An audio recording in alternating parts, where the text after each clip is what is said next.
5 এপ্ৰিলত আমিনগাঁও সাহিত্য সভা পুথিভঁৰাল নামেৰে এটা পুথিভঁৰাল উদ্বোধন কৰা হয়। এই পুথিভঁৰালটো ৰাষ্ট্ৰীয় সেৱা যোজনা IIT গুৱাহাটীৰ এক পদক্ষেপ বুলি আয়োজকসকলে জানিবলৈ দিয়ে। অনুষ্ঠানত IIT গুৱাহাটীৰ গণিত বিভাগৰ অধ্যাপক ডক্টৰ স্বৰূপ নন্দন বৰা মুখ্য অতিথি ৰূপে উপস্থিত থাকে। উক্ত অনুষ্ঠানত আমিনগাঁও অঞ্চলৰ বিভিন্ন বিদ্যালয়ৰ ছাত্ৰ-ছাত্ৰী তথা শিক্ষক-শিক্ষয়িত্ৰী আৰু অঞ্চলৰ বিশিষ্ট ব্যক্তিসকল উপস্থিত থাকে। ৰাষ্ট্ৰীয় সেৱা যোজনা IIT গুৱাহাটীৰ কাৰ্যসূচী সমন্বয়ক তথা সহকাৰী অধ্যাপক ডক্টৰ দেৱাংগৰ ৰাজ নেওগ আৰু সহকাৰী কাৰ্যসূচী বিষয়া তথা জ্যেষ্ঠ পুথিভঁৰাল তথ্য সহায়ক মিণ্টু দত্তৰ তত্বাৱধানত এই পুথিভঁৰাল স্থাপন কৰা হৈছে।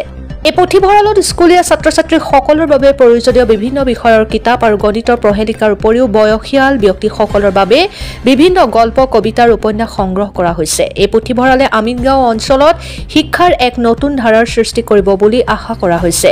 এই পুথিভঁৰালত IIT গুৱাহাটীৰ ছাত্ৰ-ছাত্ৰীৰ দ্বাৰা সময়ে সময়ে বিভিন্ন ধৰণৰ সামাজিক সজাগতাৰ ওপৰত বিভিন্ন কাৰ্যসূচী অনুষ্ঠিত কৰা হ'ব বুলি জানিব পৰা গৈছে। জালুকবাৰীৰ পৰা বিশ্বজিৎ বৰ্মনৰ ৰিপৰ্ট, অৰুণোদয় আছাম। পুথিভঁৰাল মোৰ মনত পৰে, সৰুতে পুথিভঁৰালত মই নিয়মীয়াকৈ গৈছিলোঁ আৰু আজি জীৱনত মই যিখিনি পাইছোঁ তাতে পুথিভঁৰালৰ এটা অৱদান এটা নিশ্চয় আছে। গতিকে পুথিভঁৰাল মই ভাবোঁ যে আমাৰ সমাজৰ এক মূল স্তম্ভ। আৰু আজি সভাটো কোৱা হৈছিল যে আমি এতিয়া কি হৈছে, আমাৰ মোবাইল ফোনটো অহাৰ পৰা আমি মোবাইল ফোনত বেছি সময় কটাওঁ, কিতাপ পঢ়া যিটো অভ্যাস মানুহৰ কমি গৈছে। গতিকে সেইটো যাতে অলপমান কমে তাৰ কাৰণে আমি পুথিভঁৰালবিলাকৰ ওপৰত গুৰুত্ব দিয়াৰ প্ৰয়োজনীয়তা হৈছে। আপুনি যিটো কৈছে অসমীয়া ভাষাৰ যদি উত্থান লাগে, আমি অসমীয়া ভাষাৰ কিতাপ, অসমীয়া ভাষাত ল'ৰা-ছোৱালীৰ কিতাপৰ প্ৰতি আকৃষ্ট কৰা সেইটো এটা গুৰুত্বপূৰ্ণ কথা। আৰু সেইকাৰণে মই ভাবোঁ আমাৰ IIT ফালৰ পৰা যিটো এই অনুষ্ঠানটো পুথিভঁৰালটো আৰম্ভ কৰা হৈছে সেইটোৱে এই ক্ষেত্ৰত সহায় কৰিব। আৰু তাৰ লগতে এই পুথিভঁৰালটো এনেকুৱা এটা প্লেটফৰ্ম এটা দিব য'ত IIT গুৱাহাটীৰ ল'ৰা-ছোৱালীখিনি আহি আমাৰ আমিনগাঁও অঞ্চলৰ ল'ৰা-ছোৱালীৰ লগত কথা বতৰা পাতিব পাৰিব, তেওঁলোকক হয়তো অনুপ্ৰেৰণা দিব পাৰিব যে কি ধৰণে আগুৱাই যাব পাৰি।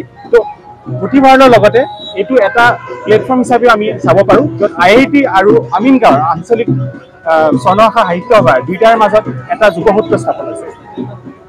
কথা ক'বলৈ গ'লে আমাৰ যিকেইজন সতীৰ্থ দেৱাংগ বা মিণ্টু, তেওঁলোকে ভাবি উঠিছিল যে আমিনগাঁৱত যিহেতু আমি আছোঁ, আমি আমিনগাঁৱৰ সমাজৰ প্ৰতি আমাৰ এটা কৰ্তব্য আছে। আৰু সমাজৰ কৰ্তব্য থাকিলে আপুনি ঘৰে ঘৰে গৈ এটা কাম কৰিব নোৱাৰে।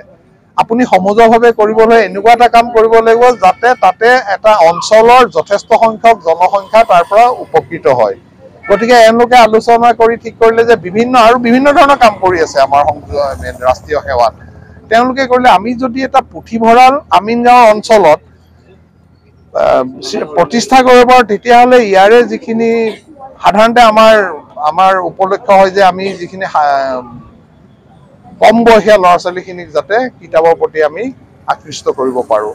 গতিকে সেই বিষয়ত ভাবি পেলাই ভবা হ'ল যে আমি যদি পুথিভঁৰাল এটা স্থাপন কৰিব পাৰোঁ, সেইটোৰ জৰিয়তে আমি যথেষ্ট সংখ্যক মানুহক উপকৃত কৰিব পাৰোঁ। আপোনাৰ দেউতাই কৰিছোঁ দান বৰঙণি অনুদান লৈ পেলাই। অনুদানত যি ধৰণৰ কিতাপ আহিছে আমাৰ তাতে, আমি গোটেই কিতাপবিলাক ইয়াতে দিছোঁ। তাৰ ভিতৰত আমি অলপ ছেগ্ৰিগেট কৰিছোঁ, বাছি ওলাইছোঁ যিকেইখন প্ৰয়োজন বুলি ভাবিছোঁ।